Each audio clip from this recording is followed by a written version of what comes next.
cometió un crimen casi perfecto para suplantar la identidad de su amiga. Hola chicos, yo soy Plumitas y el día de hoy te vengo a contar el caso de María de los Ángeles Molina. El 21 de febrero del 2008, una trabajadora de la limpieza fue a un departamento que alquilaban con fines turísticos en Barcelona, España. En el momento que ella ingresó, lo primero que vio fue que en el sofá estaba el cuerpo sin vida de una mujer, por lo que de inmediato se comunicó con las autoridades. El cuerpo fue encontrado desnudo con una bolsa blanca en la cabeza, la cual estaba ajustada a su cuello con mucha cinta adhesiva. En el piso, las autoridades habrían encontrado una peluca negra y unas botas bastante altas de tacón. Para ese momento, las autoridades no lograron encontrar nada que les ayudara a identificar quién era la víctima, por lo que comenzaron a creer que todo habría sido por un juego sexual que salió bastante mal. Al hablar con los propietarios sobre quién había alquilado este lugar, ellos les dicen que estaba a nombre de Ana María Páez, dando una pequeña descripción de ella, indicando que era una persona que vestía con ropa demasiado lujosa y que además llevaba consigo un bolso Louis Vuitton. Con este dato, las autoridades comenzaron a buscar en su base de datos de personas desaparecidas, encontrando así un reporte de Ana María Páez, el cual había sido hecho el día anterior por su familia y su novio. De acuerdo a la versión de ellos, Ana María le habría dicho a su novio, Carlos Carbajo, que se iba a encontrar con una ex compañera de trabajo para cenar, siendo esto lo último que había hablado con él. Al día siguiente, Carlos decide comunicarse con los padres de Ana al no tener información de su paradero. Ellos le dicen que tampoco saben dónde está y por ende deciden colocar la denuncia ante las autoridades. Más adelante, en la autopsia se llegó a revelar que en el cuerpo se habrían encontrado dos tipos de semen, uno en la boca y otro en la vagina. En su cuerpo no encontraron signos de defensa, por lo que de cierta manera la teoría del juego sexual cobraba más fuerza, señalando incluso que Ana María podía estar llevando una doble vida. Sin embargo, tanto la familia como el novio de Ana, con quien llevaba una relación de 7 años, se mantuvieron firmes en su postura y señalaron que ella sería incapaz de hacer algo como eso. E incluso le piden a las autoridades que investiguen un poco más a la amiga con la que se iba a encontrar. María Ángeles Molina, a quien todos le decían Maggie, había sido la jefa de Ana hace unos años. Cuando Ana decidió dejar su trabajo, igual las dos tenían una muy buena relación, por lo que continuaron con el contacto.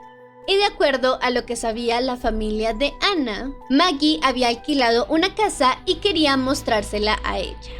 Sin embargo, cuando las autoridades hablan con Maggie, ella les dice que tuvo que cambiar estos planes, puesto que aquel día tuvo que ir hasta otra ciudad para poder reclamar las cenizas de su madre, algo que fue confirmado por el lugar donde las recogió. Para este momento, las autoridades ya comenzaban a fijarse más en la doble vida que supuestamente llevaba Ana, viendo un poco más a fondo la hoja de registro que usó Ana para arrendar el departamento. En esta se dan cuenta las autoridades que la dirección no correspondía a su casa, por lo que deciden ir hasta ese lugar para saber si allí ella vivía y, como las autoridades sospechaban, tenía una segunda vida. Sin embargo, cuando las autoridades van a este lugar, que es otro sitio de apartamentos, se dan cuenta que ninguno de los inquilinos conoce a Ana María. De hecho, algo bastante extraño es que el conserje se acerca a ellos y les indica que ha estado recibiendo unas cartas que son para Ana María Páez, pero como nadie con este nombre vive allí, él se las había estado quedando. Las cartas eran dos, y al abrirlas se dan cuenta que una de ellas era sobre un crédito y la otra era la factura de un teléfono. Las dos se encontraban a nombre de Ana María Páez. En ese momento, estas facturas de teléfono tenían el registro de los números a los que Ana se había llegado a comunicar, por lo que deciden empezar a marcar a cada uno de esos números que se encontraban en la carta, dándose cuenta que cada uno de esos números eran aseguradoras diferentes, en las que Ana estaba registrada y había colocado a una mujer completamente desconocida como la beneficiaria. Con este orden de ideas, las autoridades deciden ir hasta cada una de estas aseguradoras con una imagen de Ana María, para estar seguros de que ella había sido quien pidió estos seguros.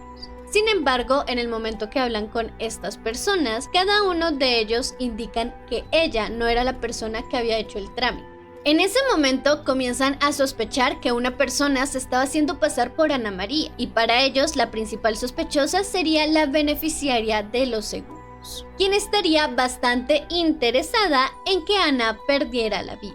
De igual manera, las autoridades deciden revisar los registros de la cuenta bancaria de Ana por si esta persona había llegado a sacar más dinero, siendo así como encuentran que el 19 de febrero, en horas de la mañana, habían retirado 600 euros y por la noche retiraron 120 euros. Al revisar las cámaras de seguridad, se dan cuenta que es una mujer con cabello negro, por lo que deciden hablar directamente con Carlos, el novio de Ana, para que indique si la mujer que sale en las cámaras de seguridad es su novio. Él, al ver estas imágenes, indica que no es Ana y de hecho señala que la que aparece en esa imagen en realidad es Angie, quien estaba utilizando una peluca. En ese momento, las autoridades también logran dar con la que era la beneficiaria de todos los seguros. Esta señaló que no tenían idea de quién era Ana María ni todo lo que estaba sucediendo con ella, y de hecho le dice a las autoridades que ella había perdido su documento de identidad, por lo que seguramente la persona implicada había utilizado su identidad para hacer todos estos trámites. Para este punto, Angie se había convertido en la principal sospechosa del caso. Sin embargo, aún tenían que comprobar el cómo ella había podido estar en dos lugares a la vez, puesto que de acuerdo a la funeraria, ese 19 de febrero, ella se había encontrado allí retirando las cenizas de su madre. Aunque poco después, los trabajadores también señalaron que este era un proceso que no se demoraba mucho tiempo, y prácticamente en unos 20 minutos ella ya había salido del lugar. También se indicó que el carro que ella tenía era uno que era bastante veloz, y aunque bien ella tenía los tickets en el momento que ingresó a la otra ciudad, nunca mostró su ticket de regreso, quizás porque las horas podrían inculparla. Con esto en mente, las autoridades logran obtener una orden de allanamiento para la casa de Angie, quien para ese momento se encontraba en el baño, indicando que estaba en sus días y que por ende no quería salir. Dentro de la casa, las autoridades habrían encontrado ropas, zapatos y bolsos de marca, además de un montón de cartas de pólizas de seguros. Dentro de su computadora también habrían encontrado unas búsquedas bastante extrañas. Cómo dormir a un animal con cloroformo, cómo pedir un certificado de defusión, siendo así como la arrestan de manera preventiva.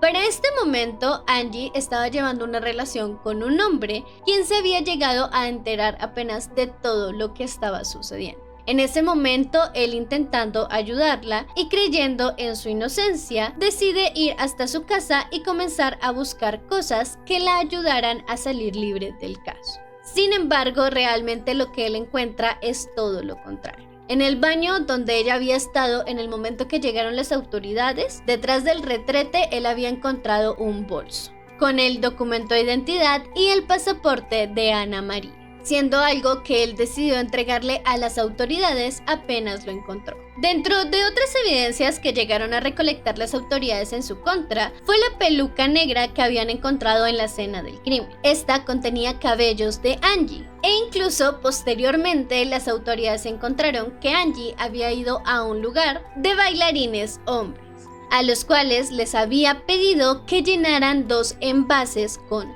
semen, siendo esto algo que después utilizaría en el cuerpo de Angie. Al encontrarse todo esto en contra de Angie, también se comenzó a hablar sobre su ex esposo, Juan Antonio Álvarez.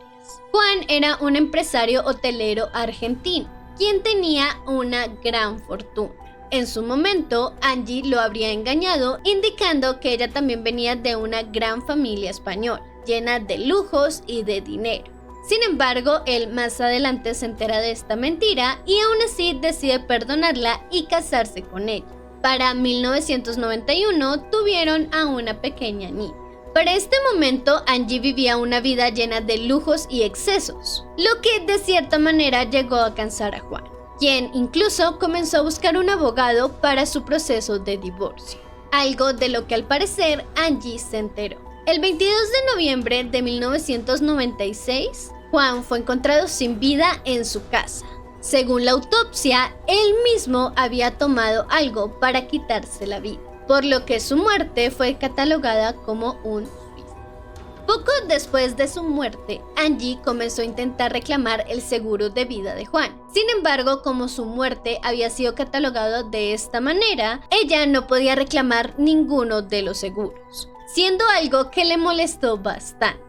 Aunque según su familia, después de enterarse de todo lo que sucedió con Ana María, ellos sospechan y creen que Angie habría hecho algo para acabar con la vida de Juan y así cobrar los seguros de vida, aunque esto fue algo que nunca se comprobó. Finalmente, el 19 de marzo del 2012, María Ángeles Molina fue encontrada culpable y condenada a 22 años de prisión, una pena que más adelante fue reducida a 18 años. Y bueno chicos, para dar por terminado este caso, te recuerdo que a estos lados te dejo otros videos que seguramente te van a gustar. A este lado te puedes suscribir y acá abajo me puedes dejar un like. Sin nada más que decir, nos vemos en el siguiente caso. Adiós.